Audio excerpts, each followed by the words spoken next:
Have you ever felt like, society or the economy isn't quite working for everyone? Hmm. Yeah, that feeling's pretty common, I think. What if we could sort of diagnose these big societal problems almost like a surgeon does? With precision, you mean? And then maybe intervene with solutions focused on, well, actual human well-being. Exactly that. It's a really powerful idea, right? It is a very different way to look at these huge systemic issues, moving beyond just the numbers, the economic stuff. Right, getting more holistic. Well, today we're doing a deep dive into an organization that pretty much tried to do just that. Ah, you must mean the Human Information Technology Laboratory, HITLab. That's the one, HitLab, founded over in Finland. And we're looking at this through two main sources. Oh, I- First, their R&D master plan from 2012 that kind of lays out their early vision. right, the blueprint. And second, a really fascinating retrospective analysis covering 15 years of their work, which just came out in 2024. Oh, brilliant. So we get the original idea and the long view. Exactly. And what's really interesting is how it all started. HitLab began around, 2009 as a micro company in Finland. Yeah, tiny beginnings. So let's unpack that unique start. The initial founders, there were two, an Egyptian cardiac surgeon and a Finnish engineer. An unusual pairing. Very. And as that 2012 document tells us, just a few years before that, so like 2009, 2010, right after the 2008 crisis, Tough time. HitLab Oy decided on a very specific direction. They wanted to be a company focused on, and this is their phrase, social and business innovation with young spirit. Young spirit, I like that. But there's a crucial point here for you, the listener, to understand about that founding team. Go on. While it started with two co-founders, the Finnish engineer, Hmm. well, it seems their involvement wrapped up after maybe a couple of years. Ah, okay. And that was really the pivotal moment, because that's when Dr. Ahmed Shalaby, the cardiac surgeon, he fully took the reins. Right. He set the clear vision, the mission for the lab. And from that point on, the focus became intensely centered on socioeconomy. That's when the real journey began. So Dr. Shalaby became the driving force. Absolutely. He's the one who then conceptualized, executed, and documented this whole digital sustainable growth model over the next 15 years. It shows this incredible consistent focus on building sustainable societal structures. Okay, so our mission today is really to trace that evolution. How HitLab, under Dr. Shalaby's leadership, went from those early days tackling Finnish issues to developing this huge framework for digital sustainable growth. Yeah, it's a story of applying almost a surgeon's thinking to these really persistent, tangled socioeconomic problems we see everywhere. So let's start with that early philosophy. Back in 2012, what was at the core? Well, even back then, their thinking was deeply integrated. They believed that, strengthening business life and actually enjoying it, Enjoying it, that's key. it had to be efficiently combined with social activities. Mhm. And importantly, based on respect and personalized care for individuals. Personalized care. That sounds very human-centric, not very corporate speak for 2012. Not at all. The whole idea was to solve these chronic social and economic problems by first identifying someone's inherent talent potential Okay, find the talent. and then actively weave that talent into how society plans its future, its strategy. So it's like creating a pipeline. Pretty much. Hmm. A channel to exchange thoughts, feelings, even money, all based on what people are naturally good at and passionate about. Wow. It really makes you think, doesn't it? What if your natural talents, your passions, were actually seen as key resources for solving society's problems, not just, for your own 9 to 5? It's a radical shift in perspective. But then the question is, how do you actually do that? How do you make such a big idea practical? Right, the execution. Their answer, conceived back in 2012, was something called the Dream City Club. The Dream City Club, okay. And they were clear. But this wasn't about competing with what was already out there. It was about complementing existing efforts How so? by cultivating entrepreneurial attitudes all over the world. And they had specific principles for this club, right? Pillars, they call them. Yeah, 6 core pillars. First, everything designed starting from the end user, matching their personal talent and ambition. User-centric. Makes sense. Second, and this is pretty radical, care for members from high school all the way through their lives. No forced retirement age. Open to everyone.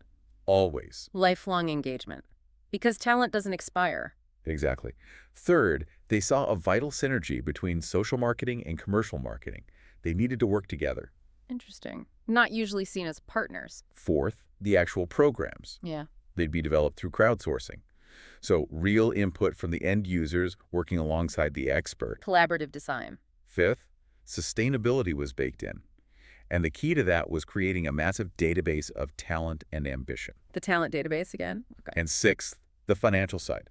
A win-win model where profits were shared among all stakeholders. And crucially, that included the members themselves. So members weren't just customers, they were partners. Precisely. And this wasn't just a little local idea. Dream City Club was designed to be international from day one. Wow. The vision was to franchise it in every city, globally. That's huge ambition for a micro company back then. Absolutely.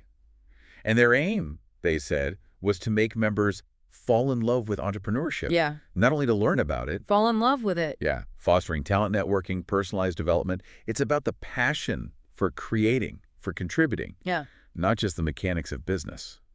Okay, to really get why they came up with something so ambitious, we probably need to understand the context in Finland back then, around 2012. Exactly.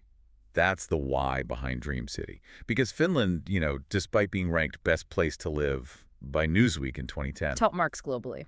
it was facing some really significant deep-seated challenges that Dream City was designed to tackle head-on. It's that paradox, isn't it? Great on the surface, but underlying stress fractures. Perfectly put. Yeah. Like first, there was a massive demographic challenge brewing. Between 2010 and 2030, they projected that about 11,000 to 12,000 more people would be leaving the workforce each year than young Finns entering it. Whoa, that's a huge gap. A skilled labor crisis waiting to happen. Definitely. And that connects to the next point. Personal work satisfaction, or lack thereof. How so? Well, they were seeing rising depression, fatigue at work. Get this.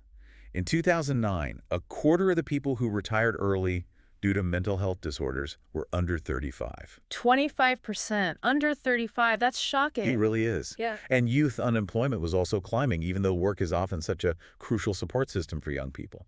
So what was HitLab's take on this? Their insight was, we're not focusing enough on the individual's journey.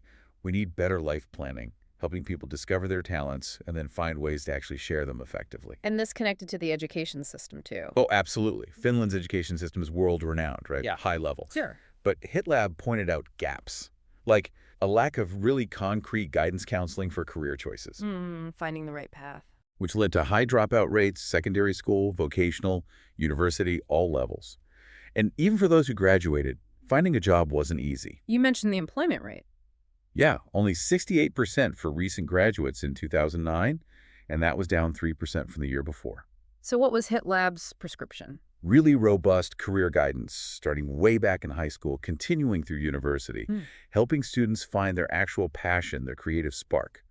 That directly informed programs like the Uncut Diamond one they proposed. We'll definitely get into those programs. What else was challenging Finland? Well, the unemployed, there was this weird mismatch, a shortage of qualified labor in some areas, Right, the demographic gap. but also a significant pool of unemployed people. And the risk was short-term joblessness turning into long-term exclusion. A cycle. Exactly. So HitLab recommended programs focused on finding personal passion for a career path, plus intensive guidance, maybe even rehabilitation. Okay. What about people coming from outside Finland? Expats. Another challenge. Finland needed skilled foreign labor, but integrating them was tough. Remember that poll? 63% of Finns in 2010 didn't want more foreigners. Well, yeah, that's a barrier. So HitLab suggested ways to foster better cooperation, especially between Finnish small businesses and other countries, to ease that integration. They saw their entrepreneur test drive program as key for this. Interesting. And were there issues with people losing jobs, too? Big time. No. Major companies like Nokia, UPM were laying off thousands due to falling exports. Ouch. But HitLab saw an opportunity within the problem. They said, look, why not push to increase market share in new regions? Like Africa was only 2% of Finnish exports then. They called it a golden opportunity. Thinking globally. Okay, what about entrepreneurship itself? That was another critical weak spot, surprisingly. Finland's rate of entrepreneurship was below the EU and OECD averages. Really? I thought Finland was quite innovative. They are in R&D spending. But translating that into actual high-growth startups, not so much. One study found 66% of early-stage Finnish entrepreneurs had zero export plans. Wow. Staying local. Yeah, and youth entrepreneurship was low. Plus, startups were crying out for coaching. Almost 70% wanted more support back in 2006. So HitLab's answer? A holistic approach. Make entrepreneurship a lifestyle, not just a business structure. Foster that love for it, like we said, from a young age. Right. The fall in love idea. And this ties into what experts call the Finnish paradox, high R&D investment. Yeah, huh? Kind of disappointing results in high-growth entrepreneurship.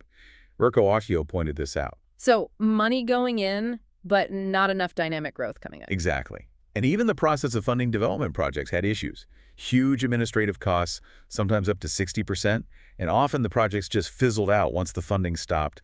No sustainable results. Okay, so if you zoom out from all these specific problems, demographics, education, unemployment, entrepreneurship, inefficiency, Yeah.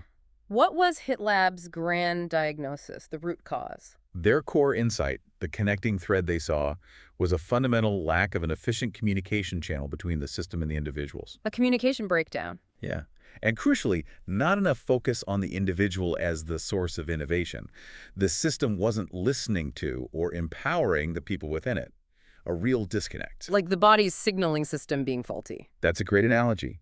And their proposed cure for that disconnect back in 2012 was the Dream City Club. Designed as this comprehensive, self-sustaining international solution starting right from high school. Precisely. And it had a really interesting structure, 3 main parts. Okay. Physical club space, a place to meet. Then a big web community and database, the dreamcity.com. And third, various media products. Let's talk about that web community part. They had something unique planned there, right? The Life Matrix. Ah, yes, the Life Matrix profile. This was super innovative for the time. Think of it less like a CV, more like a detailed business plan for a person. A business plan for a person. Wow. Yeah, designed to help you discover your talents, channel your passion, and even potentially earn based on your skills. They even suggested people could sell ad space on their profile pages. Selling ads on your personal profile. For like €1 a year, they proposed.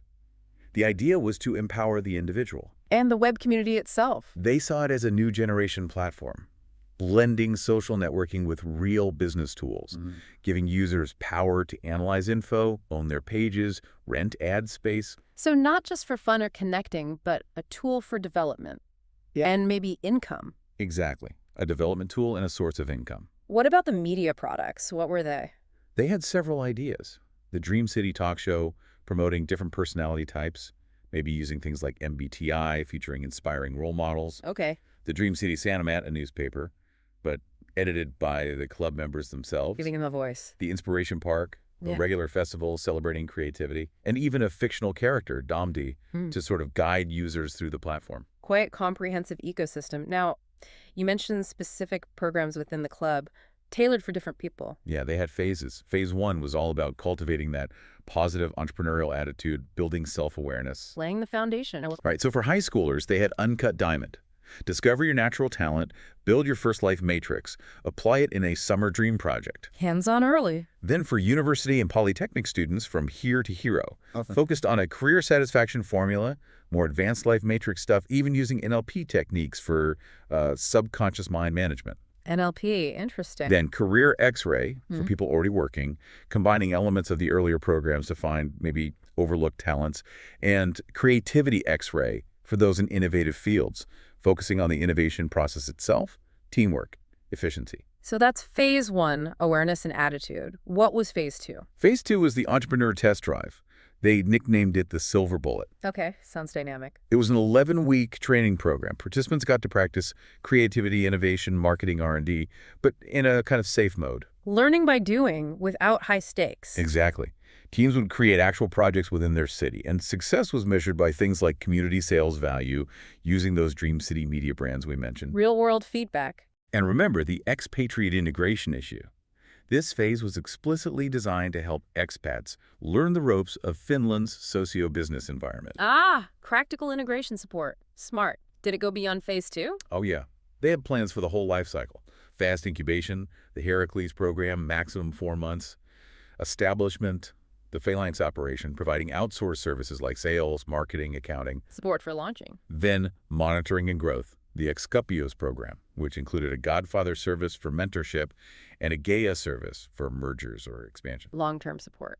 And finally, exportation, the HERMS program, aiming for that born global model from the start. Wow, a complete pipeline from high school talent discovery to global exporting. Who could join this club? Pretty much anyone. Individuals, companies, schools, universities, NGOs, even entire cities. They envisioned different membership packages, from just web access up to licensing whole programs like Uncut Diamond. Incredibly ambitious and comprehensive for 2012. Absolutely. A truly holistic vision. Okay, so that paints a picture of the initial plan, the diagnosis of Finland's issues, and the proposed intervention Dream City. Now let's jump forward with that 2024 retrospective. How did HitLab under Dr. Shalaby actually evolve over those 15 years from 2008 to 2023? Right. This 15-year period was really this intense, focused exploration of sustainable growth, always integrating technology, economics, and society, and as we established, led by Dr. Shalaby's vision. And the retrospective breaks this journey down into This phases. does. Distinct methodological phases. First, 2008 to 2010 was foundation and consultancy. This was about really digging deep, understanding how micro and macroeconomics work in the real world. Lots of immersion, research, R&D. Like a surgeon's initial examination of the patient. Exactly. Thorough diagnosis. Yeah. Then came the long product development phase, basically 2011 right through to 2023. The main chunk of the work. Yeah. This is where the Dream City idea got fully fleshed out, leading to that huge R&D strategy looking ahead to 2050, but also where they developed the core components of the later model. What kind of components? Things like Novogeny, a system focused on data monetization, Genie Mentor for personalized education, Genie Teams for collaborative innovation. They even worked with Tampere University of Technology on big data social matching. University collaboration. Good. And crucially, the Navigator system aimed at digitizing the labor market, really optimizing it, inspired by economists like Paul Romer and his growth theories. Okay. Plus Maestro, which they envisioned as a kind of digital twin for a whole nation, managing development, data value, personalized assistance, and Bank Rabna, which was about decentralizing welfare using ethical fintech, making it internationally accessible. Wow, the scope just kept expanding. It really did. Then 2022, 2023 was documentation and productization, basically taking all that knowledge and turning it into a unique R&I center framework. Packaging it up. And finally, starting in 2023, the scientific publication and dissemination phase, sharing the findings, engaging with global scientists, raising public awareness. So this whole 15-year marathon, what was the ultimate result? The main takeaway? The primary outcome, the culmination of it all, is what they call the Digital Sustainable Growth Model, or DSGM. DSGM. Okay. It's presented as this fundamental holistic framework, a new way to think about and achieve sustainable growth in our digital age. And how is this DSGM structured? You mentioned pillars earlier for Dream City. Does DSGM have pillars too? It does. 5 core components, or pillars, holding up this model of a healthy society. The first is their sustainable growth theory, SGT. Okay, the theory. What's the core idea? This is where it gets really paradigm shifting. They argue that everything, resources, money, time, even individual talent, can be represented as data. Everything is data. Yeah, and this data isn't just static information. It's like a new form of energy. It needs technology to circulate it properly, like blood, to drive socioeconomic advancement and maintain equilibrium, much like in biology. Data as energy, circulating for societal health. That's a powerful metaphor. I just want to jump in with a quick clarification for everyone listening. You mentioned the first pillar is the sustainable growth theory.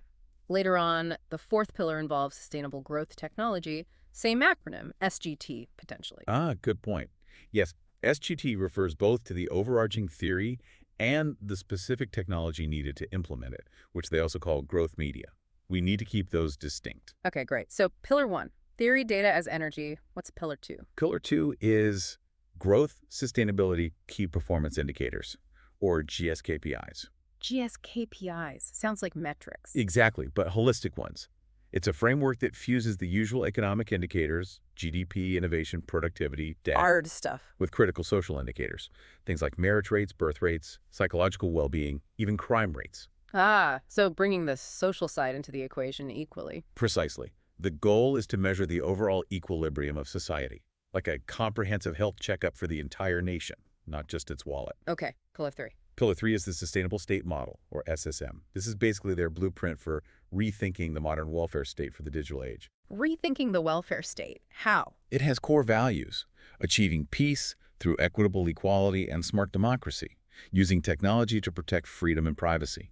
Socially, it aims for personalized, lifelong care based on individual needs. Personalized care again. Economically, it pushes for continuous innovation, driven by that SGT theory, recognizing talent as the ultimate resource. Financially, it marks a shift away from just taxing labor Right.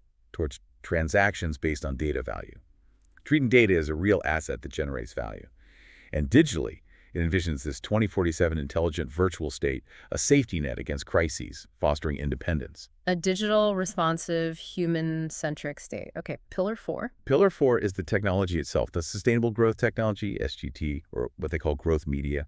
This is the crucial digital infrastructure needed to make the whole model work. Danger. Right. It's seen as an evolution beyond current social media, providing tools for everyone, individuals, companies, governments, to manage that socioeconomic equilibrium through intelligent information exchange. So it's the platform that circulates the data energy. You got it. And Pillar 5 shows how it's applied. Okay, the applications. Two main ones highlighted. First is Maestro.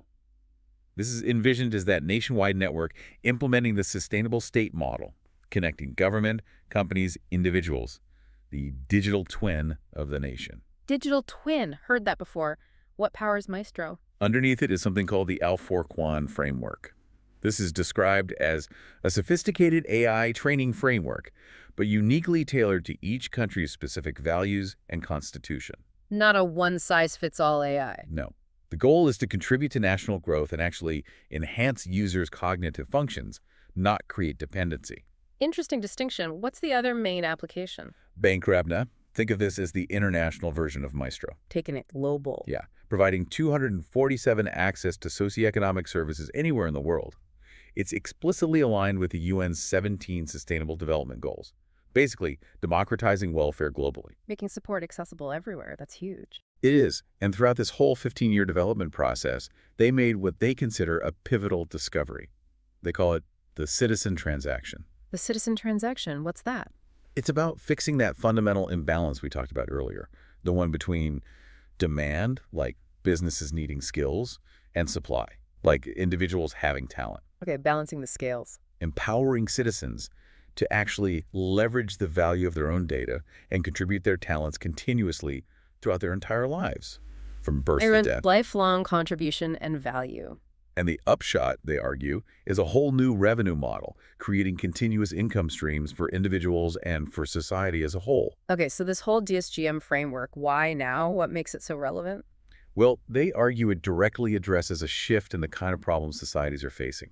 We're moving beyond those slow-burn, chronic sustainability issues, like declining birth rates. Which are still important. Absolutely. But now we're also facing acute digital age problems. Persistent rises in mental illness, shocking increases in violence, even in supposedly stable places like Nordic countries, new types of crime. Things amplified by the digital world. Exactly. And these acute problems make that underlying sustainability gap even wider and more dangerous. The DSGM is positioned as the response needed for this era. Which brings us back to that surgical analogy Dr. Shalaby uses. Can you walk us through that again in the context of DSGM? Sure. It ties it all together nicely. So the ailment or disease is the sustainability gap. The core problem. The body under examination is the whole socio-economic system, national and global. Okay. The diagnosis. The root cause is that power imbalance between demand, businesses, economy, and supply, individual society. Inequality spreads because digitalization lets the economic side gain power much faster than the social side can adapt. The gap widens. Right, so the surgery is digital innovation, but guided by the DSGM principles. It's about deliberately channeling innovation, 247 worldwide, to correct that foundational imbalance. It builds on ideas like Paul Romer's growth theory, but adapted for digital reality and human well-being. And the desired outcome of this surgery? The outcome is the fully realized digital sustainable growth model.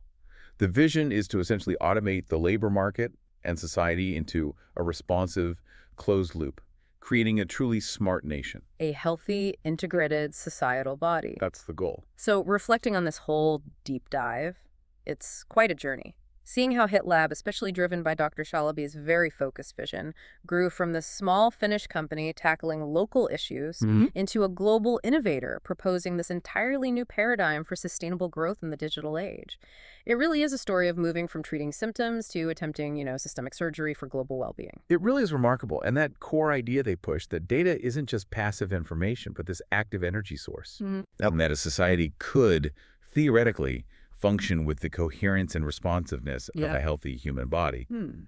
It's incredibly powerful. It makes you rethink the potential of all this technology. And that dream city concept from 2012, it almost feels less like a philosophical ideal now and more like a necessary precursor a Yeah. step towards building that integrated digital era society they envision with the DSGM. Yeah, like an early sketch of the final operation. Nicely put. So, to leave you, our listener, with something to think about.